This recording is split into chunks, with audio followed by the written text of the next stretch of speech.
जिस देश में स्त्री को दुर्गा और काली के रूप में पूजा जाता है, वहां लोग ऐसे जस्टिस स्वीकार कैसे कर लेते हैं। 23 दिसंबर को उन्नाव रेप केस में वो गुनहगार जेल से बाहर आ गया जिसने 17 साल की बच्ची को के साथ रेप किया, उसके पिता की मौत करवाई, उसके परिवार की 2 महिलाओं को एक्सीडेंट में मरवाया। लाइफ इम्प्रिजमेंट मिली थी, लेकिन 6 साल बाद बेल मिल गई। वो आजाद है, लेकिन सर्वाइवर डर में जी रही है। दिल्ली के इंडिया गेट के पास न्याय की भीख मांग रही है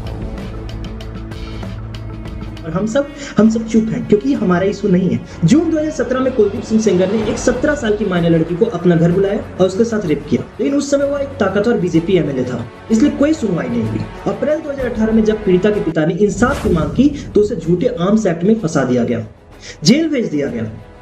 फिर 9 अप्रैल 2018 को उसके फादर की जेल में ही मौत हो गई। पोस्टमार्टम रिपोर्ट में शरीर पे मार के निशान मिले। यह सुसाइड नहीं, मर्डर था, लेकिन किसी ने नहीं सुना। फिर जब पीड़िता ने सीएम के घर के बाहर खुद को जलाने की कोशिश की तब देश को पता चला। फिर सीबीआई को केस दिया गया और कुलदीप सेंगर को गिरफ्तार किया गया। फिर भी बीजेपी ने पार्टी से उसे नहीं निकाला।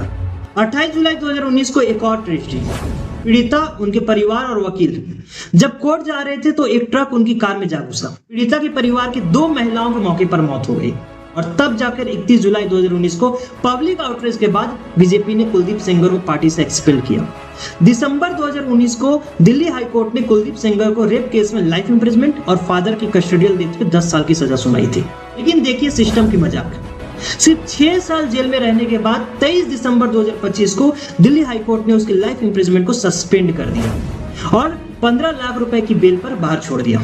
कोर्ट ने कहा अपील पेंडिंग है, लेकिन सवाल है जो आदमी एक माइनर के साथ रेप का दोषी है, उसके पिता की मौत के जिम्मेदार है, उसके परिवार को खत्म करने की साजिश में शामिल है, उसको बेल देना कैसा जस्टिस है।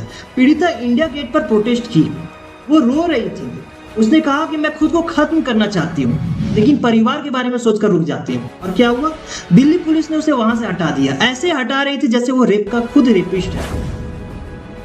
इससे हटाने का ऑर्डर दिया बीजेपी ने। अब सीबीआई सुप्रीम कोर्ट में एसएलपी फाइल करेगी इस बेल के खिलाफ, लेकिन तब तक गुनहगार बाहर घूमेगा और पीड़िता डर में जिएगी। यह सिर्फ एक केस नहीं, यह सिस्टम की सच्चाई है जहां ताकतवर लोगों के लिए अलग कानून है। अगर आप भी ये मानते हैं कि यह गलत है तो इस वीडियो को शेयर करें, आवाज उठाएं, क्योंकि चुप रहना भी एक गुनाह है।